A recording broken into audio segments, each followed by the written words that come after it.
Okay, so we're gonna make some pour-over coffee. I got this little kettle. It's about the right match for this. So yeah, I already got my water in there. This one has a little temperature gauge. I usually get it to about 140, 160. So I'm gonna go put this on the stove in a second. So yeah, so that's the first step. Put water in your tea kettle thing. Okay, we'll follow you upstairs. Oh, and you want to get like a gooseneck one? Is what I think this is what this is called, the gooseneck, because it makes pouring it a lot easier. So yeah, get one of these guys, and yeah, fill it up to about what would be equal to this. What's the brand there? I have no damn idea. That's Hario. I use all Hario gear. Okay. For the actual pour over. This is just a little set I got. It's the first one. A little cheapy plastic, but they said the plastic might be the better one.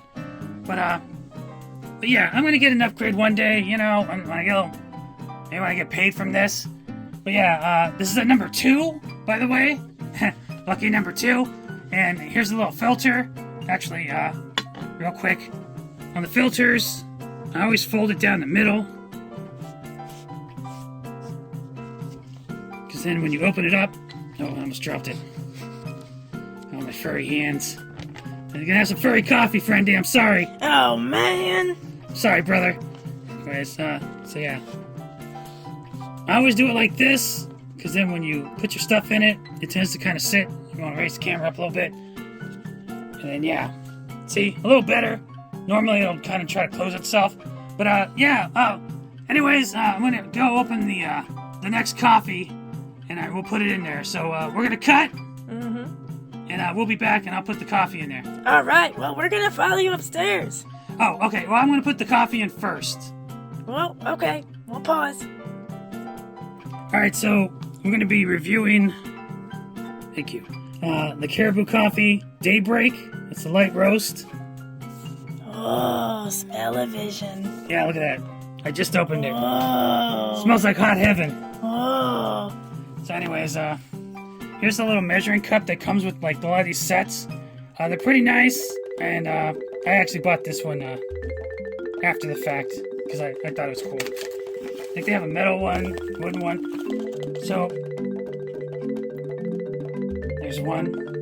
I just put like 2 or 3 because you know, Friendie and I like our coffee pretty damn heavy. Yeah, we like to shake. Oh, you know it. We'll be shaking all day. Birdie's always. Oh, that smells good. Birdie shakes. Hey guys, do I get some coffee? Yeah. Sweet. Oh. Yeah, I think we'll go with 3. That Caribou coffee smells great. Wow. Wow, that's pretty nice. Here, let me get a whiff. I'm holding the camera.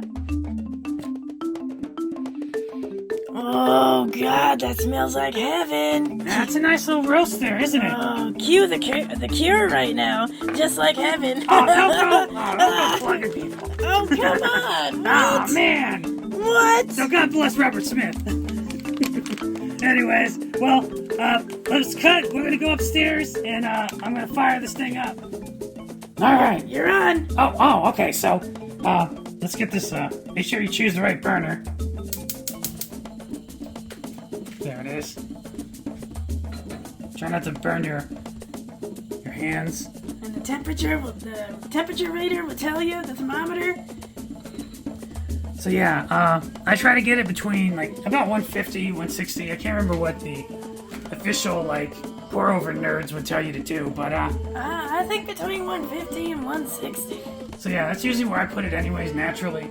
You don't want it too hot because then it'll be too acidic, too burny. Yeah, you'll ruin the taste.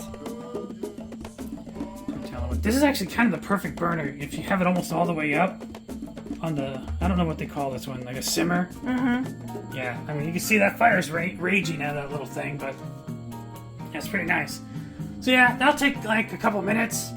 All right, we'll pause. All right, well, looks like we're about there. That green line. So I was wrong about the pour over. Yeah, it's like 190 something to 202. So that green line, 90 degrees Celsius. 195 to 205, that's what Friendie says. I'm all over the place.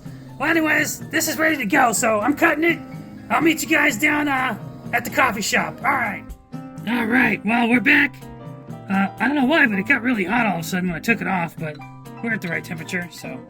Get in there, Friendie. Get a good shot. You don't want the steam to hit the camera. Oh, thank you. Whoa. Once again, we are making Caribou Coffee's Light Roast Daybreak, a bright and tangy coffee. Look at that, wow.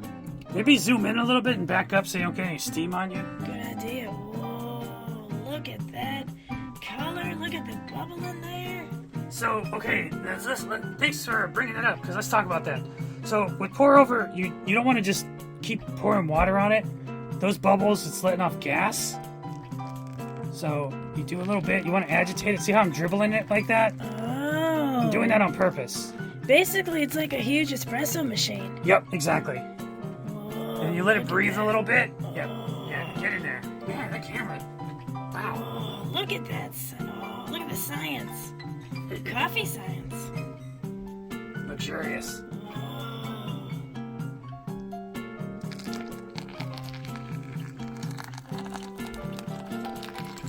I'm trying to learn more about pour over. I'm definitely a little neophyte. I'm pretty new at this. Normally, you also want to soak the little filter here. I don't really do that too much. And if you use ceramic, glass, or definitely ceramic and metal of these little pour-over cups, you want to use. A lot of times I've seen people put them on top of the little thing here to kind of warm them up a little bit. You want to warm them up though. Oh, I heard the plastic ones, believe it or not, even though they're like cheaper or what have you, some say they're the best because they maintain the heat inside. Yeah. Which ceramic would be really good, but again, you have to heat it up. Same with metal.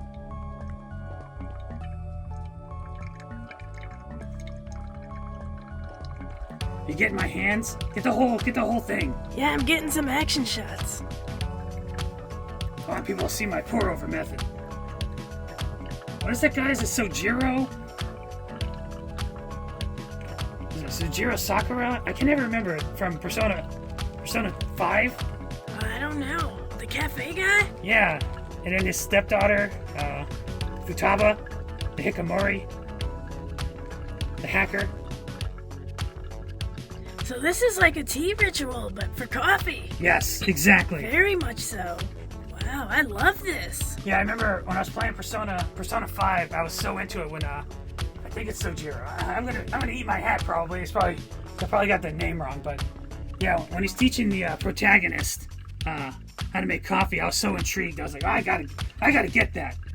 And I can't remember how much I got this little kit, and it came with like a red one of these, and then a couple of these. You know, just a pure little kit. And I watched some videos on YouTube, on the YouTubes. And that's what I call it. Yeah, that's a good action shot. Yeah, I want to say it was under $40. It might have been cheaper than that even. Yeah, I wanted something like this to start out. I'm going to upgrade at some point. I saw this one had like an olive wood handle. I really thought that was pretty cool looking. I can't decide if I want glass, ceramic, or metal though for my upgraded one.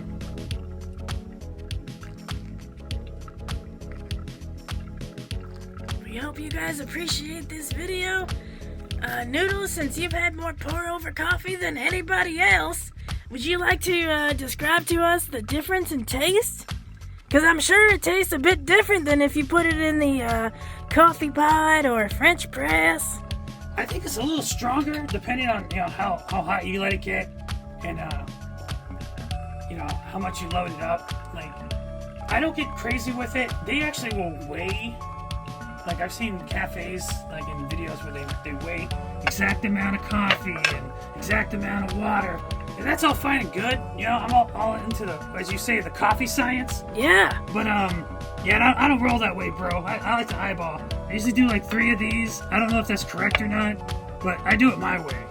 And you should too. Do whatever you actually like, less or more. Right, but I was asking, forgive me, but I was asking the difference in the flavor of the coffee. Oh, sorry. Well, I think that all that has something to do with the flavor. Is Right, the okay. amounts and how hot you get it. Well, it's the same with espresso. That's why those machines are so perfectly timed. Because you don't want to overcook the espresso, which is Exactly. just compounded coffee. Well, you see the little bubbles on the top? A lot of times you can actually see the oil if you shine the light on it just right. Uh-huh. And so this is called extraction, this whole process. Wow, noodles. So that you're extracting the coffee from the grounds or the beans, whatever. Oh. I mean, it's like a method, like, if you do a coarser ground cut, this is from this is fine ground because it came that way. Yeah. So it's going to be stronger. And I think pour over is stronger, to your point. Oh, The flavor's yeah. richer, bolder. You get more of the roasty flavor. Yeah, woody flavor, if you will. Yep, you get Definitely. pretty acidic. Not really acidic, but you get it too hot. You go over that temperature, it'll be too much, too bitter. Very true. So Well, we're gonna cut it here. Oh, okay. Okay, unless you wanted to speak more on that. Oh, no, I I'm don't want to good. cut you off. All right. Well, we're gonna let this continue brewing and steeping, and we're gonna take our seats and we're gonna do a taste test. Yeah, I think we're good. So All yeah. right, let me get one more picture here. Okay, hand out. All right, hands in. 1, 2, 3.